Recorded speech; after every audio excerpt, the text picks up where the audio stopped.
Hello Patriots, Crazy Hawk 99 here. Unfortunately, most of the videos I do, I look forward to the content, and hopefully you do too. We're talking about fun things to do with guns, shoot them, work on them, beautify them, whatever. But today we're going to talk a little bit about tyranny and specifically how it applies to firearms and the battle that never ends, the battle against tyrants, the battle against unelected officials trying to pass laws. And specifically today we're going to talk about the stabilizing brace rule that the ATF just published in the National Registry. So if you're not familiar, a rifle has a stock on it, butt stock on it. A pistol does not. Over 10 years ago or somewhere around 10 years ago, SB Tactical and some other companies came out with stabilizing braces primarily to support handicapped persons to be able to fire AR type weapons and other weapons effectively that have handicaps. And people other than handicapped persons, I mean, we're all handicapped one way or another, right? But people other than those handicapped put braces on their firearms, and ARs, AKs, whatever, and the ATF didn't have an issue with it. But now they do. So what they've said in this rule is if you have a firearm that has a stabilizing brace on it, kind of like this one does, this is one type of stabilizing brace, and you possess it, well, I'll just back up and say, if you have a firearm like this that has a stabilizing brace on it, the ATF says you now have a short barrel rifle. So that's a whole other can of worms. They're not really a can of worms, they're a rabbit hole, but a short barrel rifle is a weapon with a buttstock on it that has a barrel less than 16 inches long and or an overall length less than 26 inches. So if you have that, you have a short barrel rifle. Well, these braces previously were not considered stocks, they were considered stabilizing braces. Regardless of how you used them, they were still stabilizing braces. The ATF is saying now that's out the window, and now it's going to be considered an SBR. They published a rule on 31 January, just a couple of days ago, and what that means, in 120 days, it will go into effect and basically be a law for all practical purposes. And if after that 120 days you're in possession of one of these without doing what we'll talk about here, without making it legal, if you're in possession of one of these after that, you're looking at 10 years in prison, $250,000 fine, and a felony on your record, which means you'll never own another firearm legally. So that's what the ATF did. 120 days from today, this will be in effect.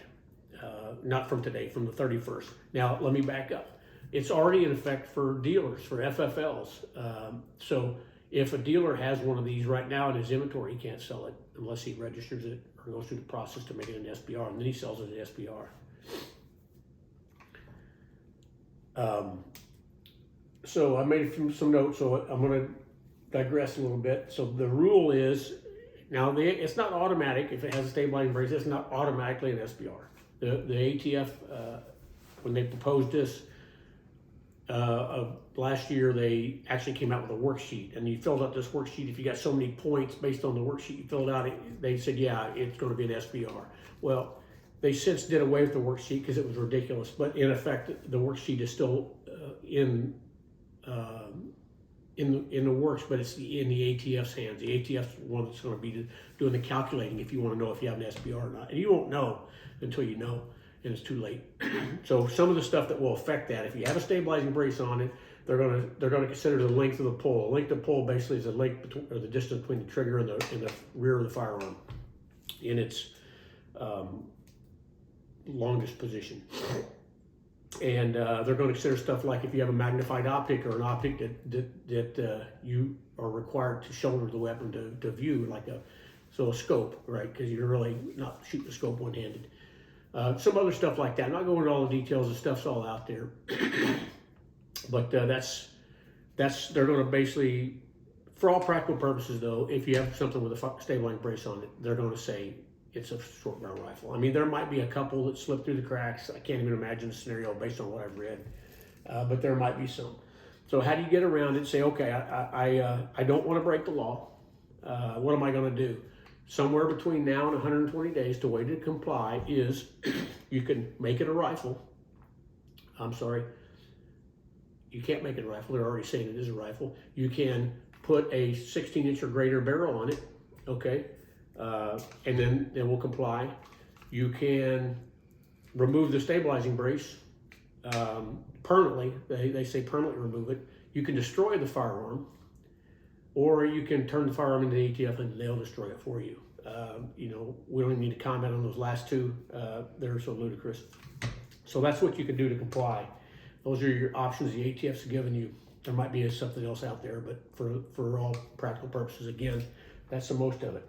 So what's the big deal? Why does Greg care? Well, Greg cares about all things firearms, even things that I wasn't really passionate about owning or shooting, myself, to include bump stocks, which were banned a couple years ago by President Trump's administration under his direction.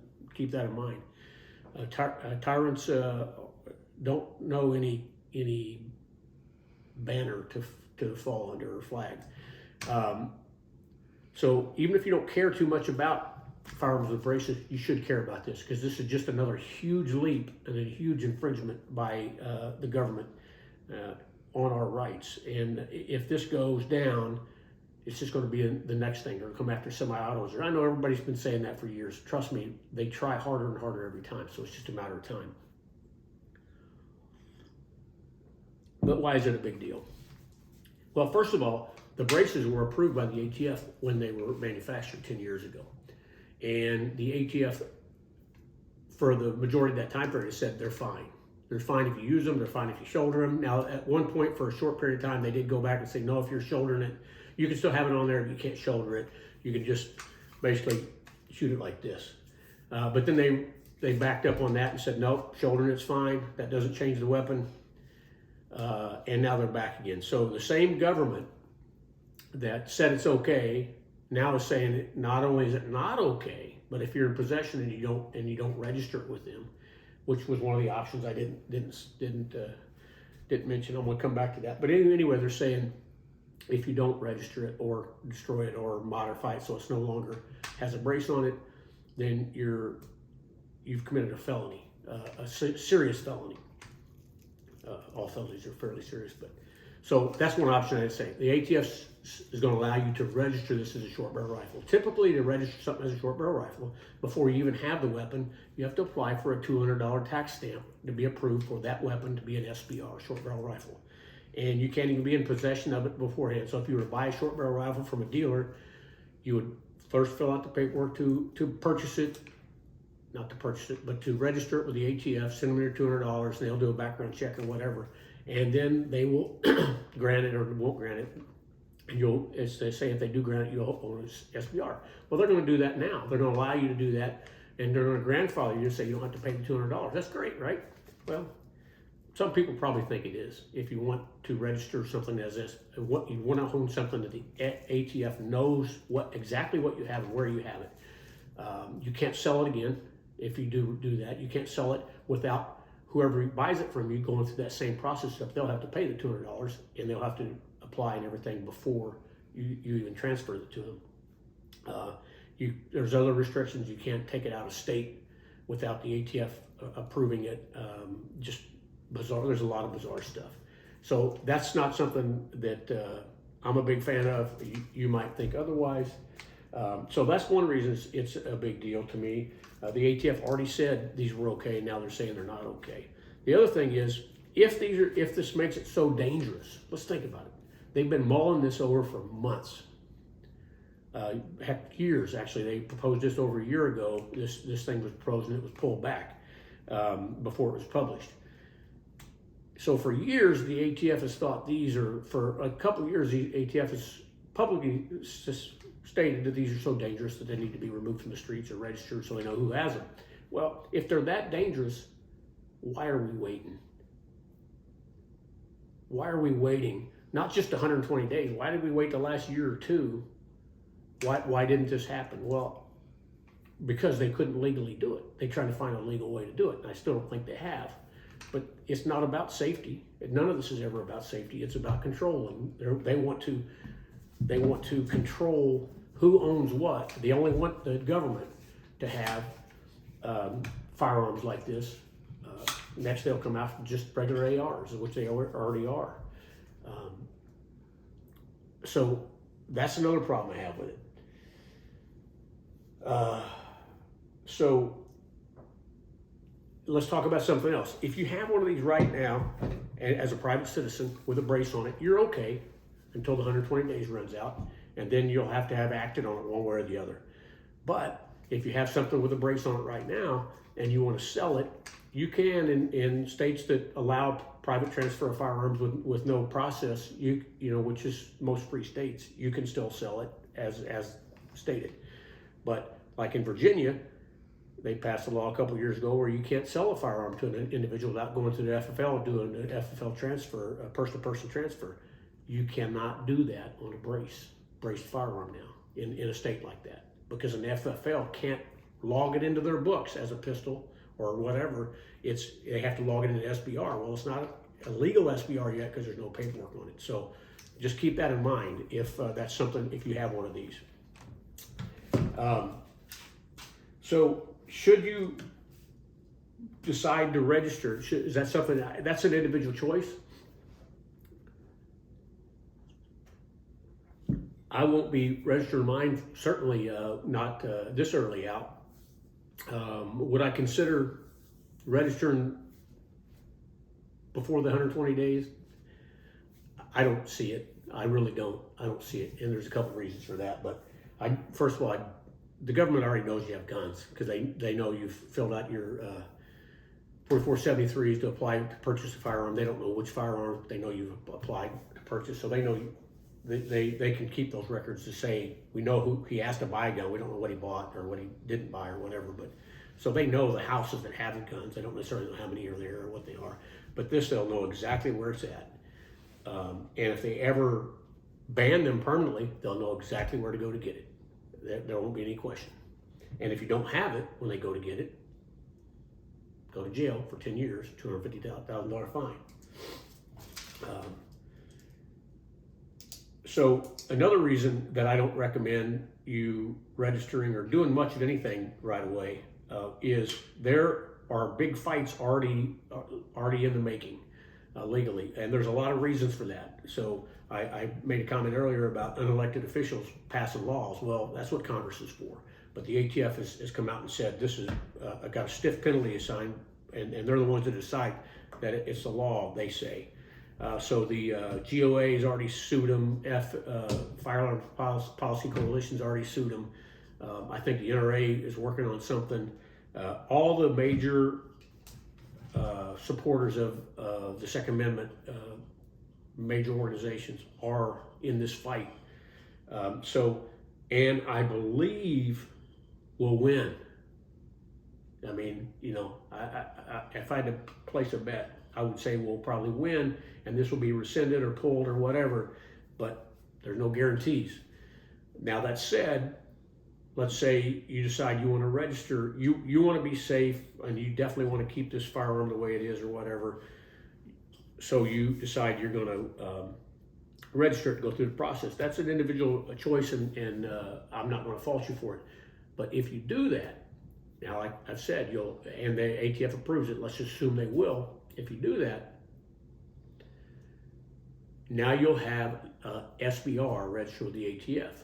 And if the courts do overturn this or it gets pulled, you're still going to have an ASBR registered with the ATF. You're still going to be restricted in where you can take that, where you can't take it, who you can sell it to, and whatnot. So keep that in mind before you make that decision. I'm not a lawyer. I'm not telling you not to register it. I'm just saying consider your options, consider the ramifications. Additionally, let's talk about how screwed up this is. So for the most part, if you let's forget about the brace and just talk about the AR right now. to purchase this, you already have completed a 4473, whether it was to buy the receiver and you built it, or you bought the gun assembled or whatever and then put a brace on it afterwards. Doesn't matter. For the most part, everybody that's done that has went through a background check, filled out a 4473 and purchased either the receiver or the gun, and went through the background check. So, which I did on this. I assembled this thing myself. I bought the receiver. I put this all together, and did a background check for it, and I came out clean. You know, of course I did. I'm an upstanding citizen. And then I put a brace on it. Now the ATF says I've got to, if I want to keep it in this form, I've got to register it with them, which means filling out some more paperwork, them doing the same background check that I already did, and then I'm safe again, or I'm considered safe to own it. That makes no sense to me. I was already safe when I did this. Just because I put this on, I've got to do the same thing over again. You know, I'm probably not explaining that very well, but you know, it doesn't make any sense to me. We've already done this, but again, I don't think it's about making sense. I think it's about control, and who has all the control. And it's definitely, they definitely don't want it to be the right of the people. They want it to be the right of the big government, the big boot government. So what am I going to do? I'm going to hold in place until day 119, or Lord willing, we get favorable action, but through the legal process between now and then. I'm going to hold in place. I'm not going to make any big changes. I'm not going to be removing stuff. I'll be continue, because I do have several braced firearms. I won't say how many, but I have several, and so I'll be thinking about what I'm going to do, you know, come day 119. And let's just say nothing is overturned, and the rule stands on day 120. Well, I still will give the legal process its time. So in that case, though, day 119, I'm going to do this. Let me see if I can do it without dropping it. Do that. Now I can shoot it like this. For that matter, I can shoot it like this if I want to. And I'm going to put all these braces in a foot locker. And I'll put a padlock on it. I'm going to put a piece of tape on it saying sealed this date. I'm not saying this is legal, but I'm going to say it shows my intent to abide by the law. Sealed this date until such time as, you know, the court overrules this rule, and we're free to use them again. Now, the rule specifically says permanently remove. Now, there's a lot of better videos than this on YouTube, but the lawyers that I've been watching on YouTube are pretty much saying this is really all you got to do. You shouldn't transport them around together, because that shows you may have the intent to put them together. But as long as they're separated, you can also permanently destroy this. Obviously, you'll be in compliance then, or drive a pin through it, put a bolt through it. But then that's removable too. So short of destroying it, there's really nothing permanent, right? If you're really worried about getting jammed up, you could have somebody that doesn't own any brace type of weapons or previously braced weapons, have them hold on to these for you so they're in a separate place if you want to get that crazy. They'll still be in my home for the ATF to find if they want to see, and they'll see that I had no intent to reassemble them until such time that it was legal. So that's what I'll be doing. What are you going to do? That's for you to decide. Now, there's a couple other things I'm just going to touch on, but I don't know enough about it yet to go into any detail, so I'm not going to even attempt to go into detail, because I'm trying to find out more information on it. Some of it I don't understand, some of the information is just not out there. So one of them is the 922R rule that some of my viewers who watch this will already be familiar with, and then probably know more about it than I do. But the 922R rule, the short version is, if you have a foreign-made firearm like this Draco, 7.6239 Draco pistol, see, no buttstock on it. If you have a foreign firearm like this, it can only contain X number of foreign parts, and it must contain X number of US-made parts, and something along those lines. That's an abbreviated version. It's more complicated than that, but take that for what it's worth. So when it comes to 922R and braces, is talk out there that, and here's a brace for this. See, it's not assembled, but you just loosen the grip up and slide this under the grip, so it would be attached like that, and it's not, but, and you will have a braced pistol, in my opinion. But the ATF says today, even though it's not in effect for 120 days, that today this would be, they're considered an SBR. Well, you can't manufacture a 922R rifle by law, so you would have to destroy this or turn it into them, period. Now, that's about as far as I'm gonna go on it. There's some debate out there if this is the fact or not. It's not worth the risk. So I'm assuming if you're watching this and you have had a braced 922R type of a firearm, you removed it prior to January 31st. That's what I would have done where I use your shoes. But that's 922R. There's more to follow on that. I probably won't be putting out a lot more on that because I'm just going to wait and let things shake out. The other one is braces on these. A lot of people like to call this is a Mossberg 590 Shockwave. You may have seen a video a year or two ago that I did a Shockwave with a brace on it. I don't have that firearm anymore. This is a new 590 Shockwave for a project to come up. Then I'm going to do some stuff too. But I don't know what it means if you've got a brace on one of these today. I don't know how the ATF rules on that or what their thoughts on that are. But they have come out and said this brace rule doesn't apply to this firearm. Now, it's not a shotgun. It's a firearm. It's important. I know it shoots shot shells, but the ATF calls this a firearm. I'm not going to try to explain that because I don't understand it either. But the ATF saying the brace rule doesn't apply to this. You won't have you won't have created a short barrel rifle because this isn't a rifle anyway. There's no rifling in it, et cetera, et cetera. Does that mean it's okay to have a brace on it or not? I don't know. I'm trying to find out more information, and when I do, I will, because I know there's some people out there that want to know that stuff. I know I want to know it. Not that I intend to put a brace on this. I'm going to try the demonstrated concepts version with a pistol, with a grip strap here, and see how that goes. I've seen some pretty cool stuff on that. So that's all I've got. In closing, I'm just going to say this. I beat this drum every once in a while. I'm going to beat it loud. Support those who are supporting you. GOA, Gun Owners of America. Fire Policy Coalition, FPC. Second Amendment Foundation. Even the NRA, and I don't toot their horn very often because their past has been sketchy in some areas.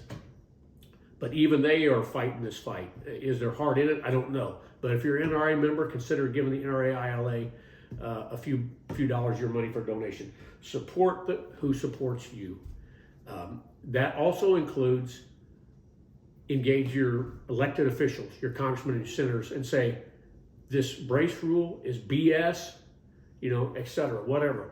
Be respectful, be straight to the point. Don't make stuff up. Just tell them how you feel about it, and let them know that their actions will affect how you vote in the future.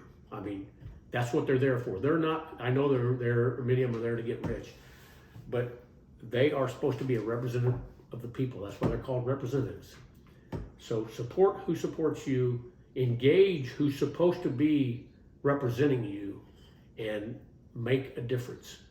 Let your voice be heard. People say, oh, it doesn't matter. It's like, well, maybe it doesn't. Maybe it won't matter. But it certainly won't matter if you don't do anything. And again, even if you don't give two rats' asses about braced firearms, I encourage you, whether you're a hunter or a skeet shooter or whatever you are, get in the fight with us. United we fall, united we stand, divided we fall. United we stand, divided we fall. It feels like united we fall, that's for sure, probably a Freudian slip. But that's all I've got for y'all. I hope this didn't get drug out too long. I hope it made sense. Please drop some questions down below, comments or whatever. If you know somebody that has a braced firearm, or you maybe have one, let me know. What do you think they're going to do? You know, and the come and take it stuff, I understand that, but you know, that's like nice to say we'll all die on the sword. All I can say is let's not get to that point. Let's fight the legal fight and let justice prevail. That's all I got for y'all. Hope you have a great day, and we'll talk to you on the next one.